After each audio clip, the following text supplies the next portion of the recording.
Өткенге қайғырма. Өткен нәрселерді көп еске алып, жоқ жерден қайғыны қозғап мұңая беру ақымақтық. Мұндай нәрсе алға ұмтылуға тосқауыл болып, өміріңнің берекесін қашырады. Ақылды адамдар өткеннің қайғы-мұңын біржола ұмытады. Келмес жерге жіберіп, шықпас қылып бекітіп, есінен біржола шығарады. Өйткені ол бұдан бұрын болып біткен, бояуы сіңген, келмеске кеткен. Қайғы мұңмен оның орнын толтыру мүмкін емес. Дүзеймін десең де оңалмайды. Артқа қайтпастай болып жоқ болған. Демек, жоқ нәрсеге қайғырып, өткенге өкініп, өміріңді қорқынышты түске айналдырудың керегі жоқ. Өткен істің көлеңкесінен өзіңді суырып ал. Ағынды дарияны қайта басына қарай кері ағызғың келе ме? Батқан күнді қайта шығысқа қарай жылжытқың келе ме? Туылған бала анасының құрсағына қайта кіре ме? Төгілген көз жасы көзге қайтып сіңе ме? Демек, өтіп кеткен істерге қайғырғаның, жаныңды қинап мүжілгенің дұрыс емес. Ол бекерден бекер өзіңді өзің азаптағанмен бірдей. Өткен қайғылы істің беттерін парақтап, жаныңда қалған жараның ізін тырналай беру бүгінгі күніңді жоқ қылады. Қайратыңды мұқалтып, уақытыңды талқандайды. Алла тағала Құранда бұрынғы елдердің жасағандары туралы баяндап келіп, олар да өз алдына бір үмбет еді, келді де кетті деген. Демек, өткен іс өтті, бітті. Уақыт дарияның ағысын кері бұрамын деп қанша титықтасаң да пайдасы жоқ. Тарихтың дөңгелегі артқа жылжымайды. Бір кездегі болып өткен нәрселерге қайғыру, бейне бір диірменде тартылып қойған ұнды қайтадан ұн қылам дегендей, немесе араланған ағаш қиқымдарын қайтадан аралаймын дегендей бос әурешілік. Өткенге қайғырып жылағандар туралы өліктерді қабірден қазып алма деген сөз қалған. Есекке неге күйсемейсің деп сұрағандарға ол өтірік айтқанды жек көрем деп жауап берген екен.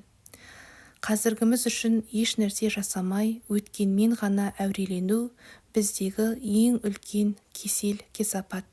Зәулім үйлерде тұрамыз, бірақ шіріген қирандылар үшін жас төгеміз. Адам атаулының бәрі жиналып өткенді қайтарып әкелеміз десе де қайтара алмасы анық, өйткені бұл мүмкін емес. Адамдар артқа жалтақтап қарай бермеу керек, өйткені амал әрекет алға қарай жүреді. Су ылдиға қарай ағады, керуеншілер де алға қарай жүреді. Өмір керуені де осындай. Сондықтан сен де өмірдің бұл заңын бұзбай өмір сүр. Ойлан және шүкіршілік ет. Жаратқан Алланың саған берген жақсылықтарын ойлан. Сонда сен жақсылықтардың сені қоршап тұрғанын сезінесің. Ол сендерге өзінен сұраған нәрселеріңнің бәрін берді. Бергені соншалық, егер Алланың нығметін санайтын болсаңдар, санына әсте жете алмайсыңдар. Ибрахим сүресі 34 аят. Денсаулық, бейбіт өмір, ішер ас, киер киім, таза ауа, мөлдір су, баспана мен көлік, мал-мүлік пен бала-шаға, отбасың мен достарың. Сенде барлық байлық бар, бірақ сен оны сезбейсің де, байқамайсың да. Уа адамдар, Алланың күллі аспан әлеміндегілер мен жердегінің бәрін өздеріне бағынышты етіп қойғанын, сондай-ақ сендерді өзінің жария һәм жасырын, заттық әрі рухани мұншама нығметке кенелткенін көрмейсіңдер. Сенің аяқ-қолың, көз-құлағың және тіл-ауызың, яғни 12 мүшең аман. Ендеше Раббыларыңның қай нығметін жоққа шығара аласыңдар? Сен жүре аласың, қимылдайсың, естисің, көресің және сөйлей аласың. Тәбетпен тамақтанасың. Бұларды жай ғана нәрселер деп ойлайсың ба не? Қаншама адамдар бар, аяқ-қолы мүгедек болып, қимылдай алмай қалған, немесе зағип, керең болып басқаларға мұқтаж болып отырған. Қаншама адамдар бар, ауру сырқаудан арыла алмай қиналып, қалағанша тамақтана алмай амалы құрыған. Жаратқанның сынағы әртүрлі болады. Денің сау, ақыл-есің дұрыс бола тұрып, жаратқанның жақсылықтарын білмегенің, оған разы болып шүкір қылмағаның жарамас бауырым. Бір кедей кісі өзінің жұпыны өміріне налып, Алла оны жақсылықтарынан құр қалдырғаны туралы айтып, ғалымға шағымданады. Ғалым әлгі кедейден: көздеріңді маған 100 000 алтын теңгеге сатасың ба деп сұрайды. Кедей жоқ деп жауап береді. Ғалым: онда қолдарыңды маған 100 000-ға сатасың ба? Аяқтарыңды 100 000-ға сатасың ба? Ақыл-есіңді 100 000-ға бересің бе деп сұраған сайын кедей жоқ дегеннен танбайды. Сонда ғалым оған былай деген екен: сен 100 000-даған байлыққа ие болып тұрып, кедеймін деп қалай шағымданасың? Сонда әлгі кісі қолдағы байлығының армандаған жақсылықтарынан да маңызды екенін түсініп, және Алланың шексіз мейірімділігін сезініп, тәубаға келіп шүкір қылған екен. Әлбетте, сен де өте зор сыйға бөленіп өмір сүріп жатқаныңмен оның қадірін білмейсің. Содан соң қарадай қайғы-мұңға батасың. Алдыңда жеуге ыстық наның, ішерге суың дайын. Шаршасаң ұйықтап ес жиясың, 12 мүшең аман. Қолда жоқты ғана аңсап, барына шүкір қылмағаның қалай? Біраз шығындалсаң болды, жаның қиналып, қолыңда бар бақыт кілтін бағаламайсың. Жаратқан берген есепсіз нығметті ойыңа да алмайсың. Ойлан және шүкір етуді біл. Сондай-ақ өз болмыстарыңда да талай-талай айғақтың бар екені анық, сонда да көрмейсіңдер ме? Өзің, туыстарың, үйің, жұмысың, денсаулығың, достарың және айналаңдағылар бәрі туралы жақсылап ойлан. Ол мүшіріктер өздері өмір бойы қызығын көріп келе жатқан нығметтердің Алладан келгенін іштей біліп мойындаса да, Алладан өзгеге құлдық ұрып табыну арқылы осынау нығметтерді жоққа шығарады. Нахл сүресі 80-ші аят деп сипатталғандардың қатарында болма. Бүгінгі күніңмен өмір сүр. Кешке шейін аман болсаң, таңға шейінде өмір сүретініңе толық сенімді болма. Ал енді таңертең аман есен оянсаң, міндетті түрде кешке шейін өмір сүрем деп ойлама. Сен бүгін дәл қазір өмір сүріп жатырсың. Өткенді қайтара алмайсың, ал енді келешек әлі келген жоқ. Сондықтан бүгінгіңе, қазіргіңе көңіл бөл. Бүгін туылып, бүгін-ақ қайта өле қалатында есеппен жүр. Бәрін соңғы рет жасап жатқандай өмір сүр. Намаз оқуға кіріскен кісі, бұл оның өміріндегі ақырғы намаз екенін білсе, онда ол намазын қалай оқитын еді? Әлбетте, бар назарын Аллаға қойып, өте беріле оқитын еді. Бар болмысымен беріліп, һәм Құдай тағаладан қорқып оқитын еді. Әрбір намазыңды солай оқуға дағдылан. Шынында-ақ сен келесі намазыңа шейін өмір сүресің бе, сүрмейсің бе, оны білмейсің ғой. Әрдайым осылай оқи алмауың мүмкін, бірақ сен соған ұмтылуың керек. Жақсы істерді жаса. Ол сенің өміріңдегі ең ақырғы ісің екенін елестет. Оны сен біраздан кейін өлеріңді біліп тұрғанындай орында. Сенің барлық орындаған істерің және ғибадаттарың сондай болу керек. Өзіңді қайта қайтпайтын нәрселермен, өткендерді еске алумен қинама. Өміріңді әлі келмеген келешекке қатысты қорқыныштармен алаңдатпа. Бүгінгі күнмен өмір сүр. Бүгін жасай алатын және жасайтын нәрселеріңді жасап қал, ертеңге қалдырма. Өйткені ертеңгі күн сен үшін болар болмасын еш білмейсің. Әрбір минутыңды бүгінгі күн үшін пайдалан. Өйткені осынау баға жетпес жақсылықтарды жасау өзіңе, басқаларға пайда алып келу және жаратушы иесінің кешірімі мен сыйына лайықты болу деген сөз. Бүгін қолыңдағы барға разы бол. Өйткені сен иелік қылған нәрселер ертең не болатынын білмейсің. Бір ақын былай деп өте жақсы айтқан: өткен өтті мәңгілік, болашақ әлі белгісіз, бір сағаттық ғұмыр бар, сол ғана сіздің еншіңіз. Егер сен бүгін бақытты болсаң, онда сен бақыттысың. Сенің өткен мезгілдегі бақытың бұл сол уақыттағы бақыттылық. Ол сол шақта қалды. Ал енді саған келешекте келетін бақыт, бұл келешектің бақыты. Ол алда әлі келмеді. Сондықтан бүгін бақытты бол. Екі дүниеде де бақытты болуды қаласаң, бүгін соған сай еңбектен. Сонда сен жаратқанның жарылқауымен оған ие боласың. Бақытты өмір сүр. Иман мен жақсы іс бақытты өмір сүрудің кілті. Бұларды есіңде бекем сақта. Ілім ізде, көп оқы, өйткені кітап оқу қайғы мұңнан арылтады. Тәубе қылып жаратқаннан кешірім сұрауды тоқтатпа.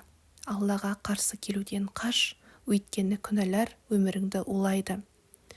Құранды әрдайым ой жүгіртіп оқып, Алла тағаланы еске ал.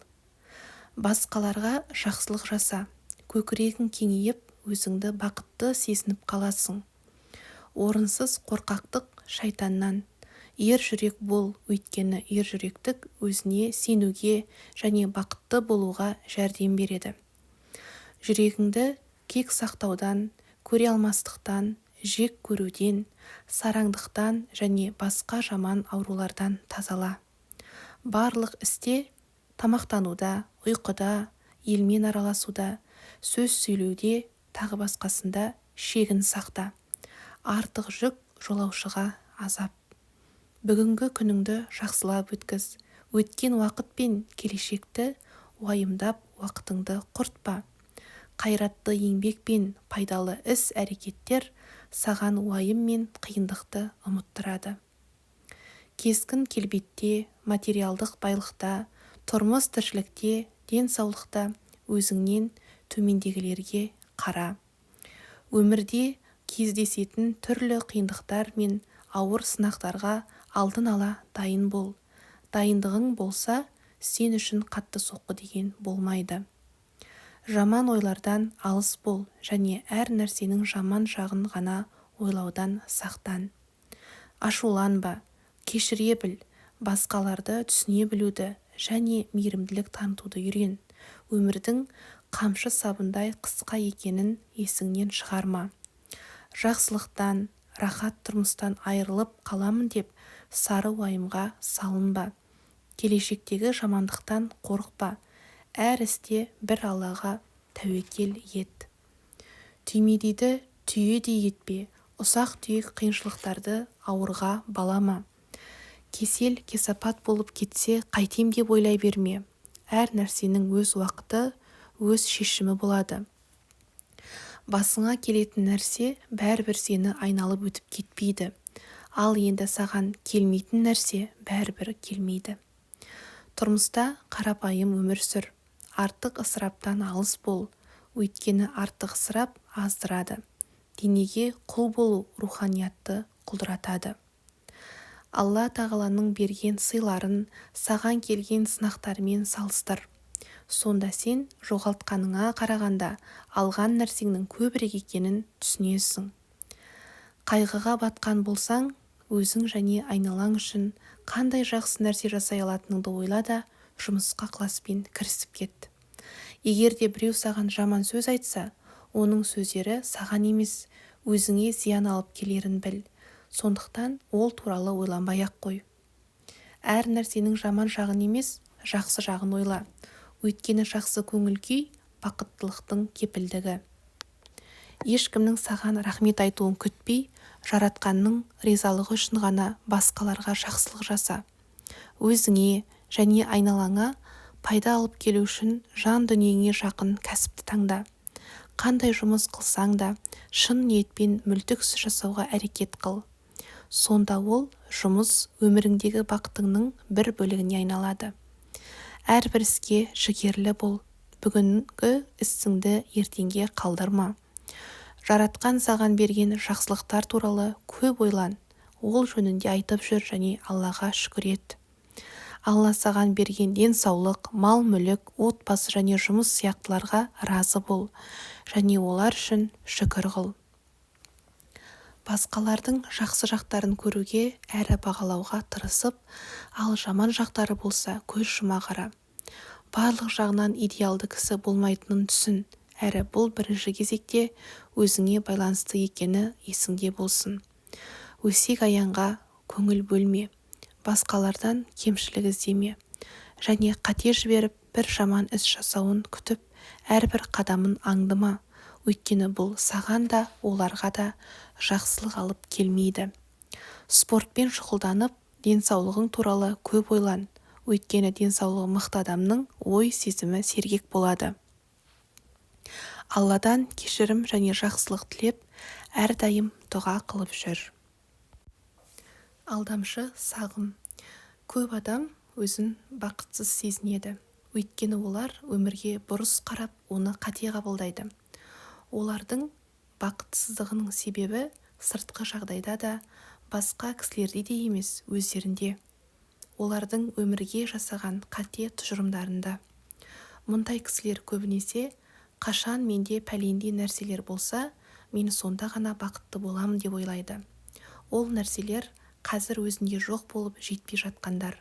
Мысалы, машина, ақша, байлық, отбасы, жоғары білім, лауазымды қызмет, атақ-даңқ, тағы басқа. Бұл тізімді шексіз жалғастыра берсек болады. Болғанда ғана бақытты боламыз деп ойлайды. Бұл кісілер су жоқ шөл далада жүріп, алыстағы сағымды көріп алып, сол сағымға қарай жол тартқан жолаушы сияқты. Ол жүре береді, тоқтамай жүре береді. Ал енді сағым болса, алыстай береді. Ақыры оған жете алмай, кенезесі кеуіп, өлімге душар болады.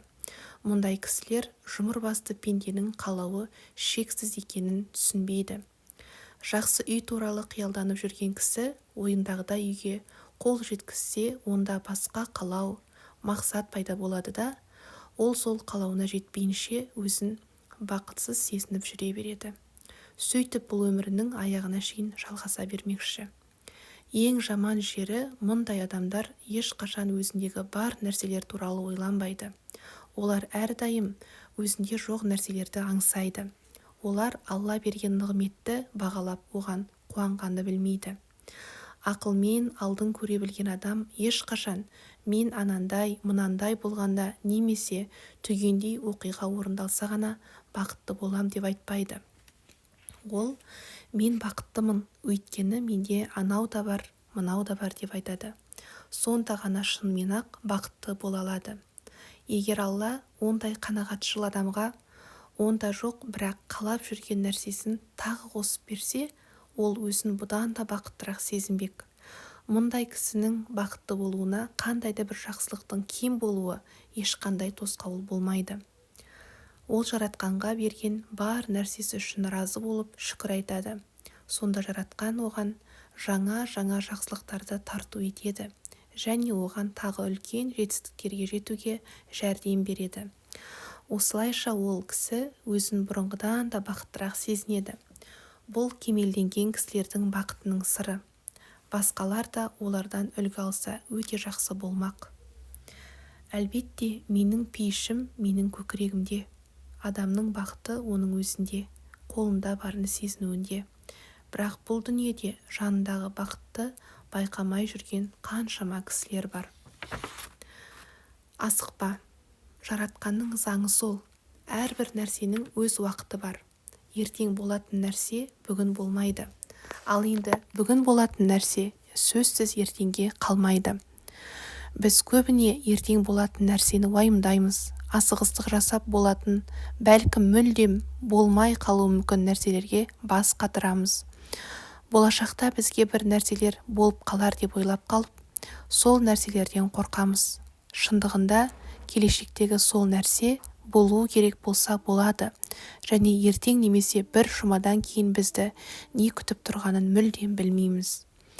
Ал енді болмағанды бұлай ойлау, келеңсіздікті күту біздің бақытты болуымызға тосқауыл қойып, мұңаюымызға себеп болады. Не үшін біз өзімізге өзіміз қайдағы жоқ қайғыларды ойлап таба береміз?